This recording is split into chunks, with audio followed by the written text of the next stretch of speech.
two-man crew. We, as standard, send a two-man crew with two cameras, right? Yeah, yeah. Why can't one man just do a good enough job? Are we overcharging? Are the people getting overcharged because two people are on site? No. So obviously, two people gives you twice the capacity. Yeah. Right. That's the key part of it. Most shoots these days, I mean, if you look at what we're recording now, okay, we've got 3 cameras in, 2 sets of mics, whatever. One person trying to manage all of that equipment, not just manage it when it's in situ, but physically pack it, drive it there, get it in, build it out, light it, rig it, do all that other sort of stuff, and then monitor cameras while stuff's recording.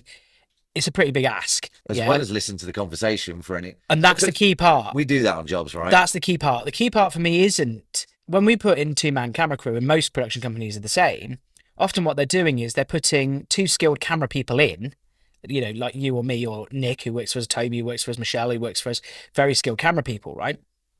But what you're doing is you're putting in one person to basically help rig it and help build everything out, take everything down, carry all the gear, light it, all that other sort of stuff. But then you're also basically allowing someone who can sit in and conduct an interview or do a Q&A, leaving that other person to just manage sound, cameras, picture. You know, often when we put in a two-man camera crew, it's because you or I will go, you or I will help set shot, help build rig, help design set, whatever, and then you or I will ask questions.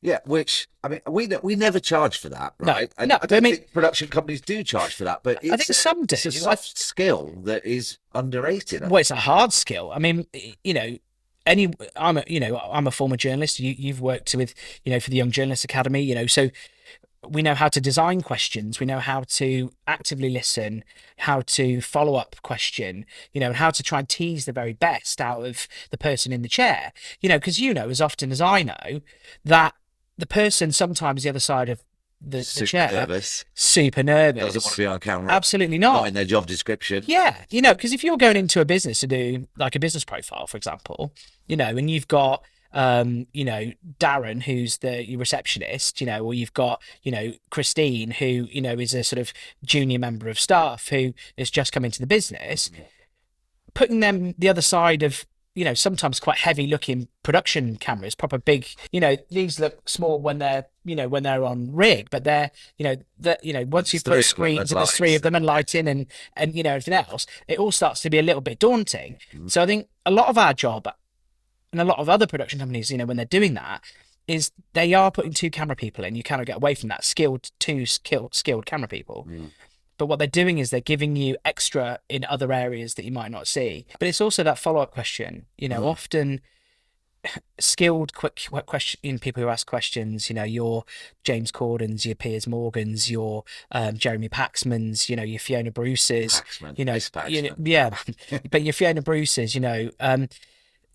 They will ask a question that you wouldn't necessarily have detail. And I've seen it, you know, when I was first in you know, a journalist, you know, in the early noughties, you know, when I came out of university, and you think you know everything, you know actually nothing about work, basically, you know, and you know, you go into your first interviews, and I remember being hammered by my news editor and by the editor because what is an obvious question to them as a follow-up hasn't been detailed in your copy. It's not in your notes.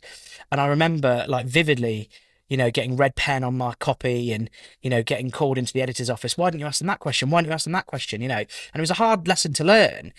But what it's done is it's built into me, and the same for you, is that thirst to make sure that you've squeezed every drop of juice out of that lemon, and that you've got every bit of information so that you can make the very best bit of content for that client. Would you say that comes in actually initiating just a casual conversation? And I mean, we always say, forget about the cameras, and we know this is not your average Wednesday at work. Yeah. They're not there. But of course they are there. They are there. They're very present, and people are aware of them. Yeah. But if you engage them in a 10-minute, 5-minute conversation, I think that releases their stress, and they do talk a bit easier. Yeah, I mean, often what you'll get is you'll get absolutely rubbish content in the first minute and a half, you know, and it's putting them at ease, keeping people calm, you know, on track, and actually just talking to them like they're human beings, you know, and we've worked with we've worked with everyone. We've worked with celebrities and royalty, and we've,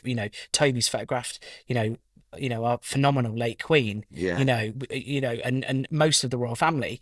I've photographed Princess Anne. I've worked with, people off the television. I've met and worked with Fiona Bruce. I've worked with a Bond girl once. I've met my very favourite Bond girl, Pussy Galore, Ola Blackman, who was actually one of the best people I've ever met. She was amazing, right? Did she offer you a glass of fizz? I remember. Oh, we had a whole bottle by the time we were done. But yeah, it was funny actually, because she was at the theatre in Lincoln. She was in the Morecambe and Wise play, and she was the guest star for a week or whatever. And I'd literally just become a journalist, and I took my dad, and he was buzzing because he loved Morecambe and Wise, and he loved Honor Blackman because he's loved Bond since Dr. No. His era. Well, since Dr. No, since Dr. No, Ursula Andress and all that stuff, right? So he was absolutely buzzing, right? And so we went to the theatre, and I took some notes, and to do a review of this play, right? And we were allowed 2 minutes with the star. Oh, backstage, right? And I was the first one through the door, and she just reminded me so much of my late grandmother, who was like the best person I've ever met in my life. She was amazing, right? She was an incredible woman, and she just reminded me so much of it. And we just got on, and it was just that instant click, that we try and get when we're making film, ever. And she offered me a glass of champagne. I said sure. And then 2 minutes went by, and there was a knock at the door, and this runner from the production was like, "Oh, there's a queue of journalists out here, whatever." And Honor Blackman, I remember just saying, "Go away. We're having a lovely conversation." And I ended up spending 30 minutes just... got some death stares, as you honestly, want to tell. Well, I ended up spending 30 minutes with her. We had a whole bottle of champagne, pretty much. And I remember walking past all the other journos who wanted to get home because they'd been doing the job forever. I only just started doing it. So for me, it was super exciting. Well, super exciting, it was new and exciting, engaging, right? My takeaway from that was having a conversation, just talking. We just had a really great conversation. But what was lovely is, and I think my takeaway from that as well, is it doesn't matter how famous you are, it doesn't matter how successful you are, it doesn't matter how much money you've got or any of that other stuff.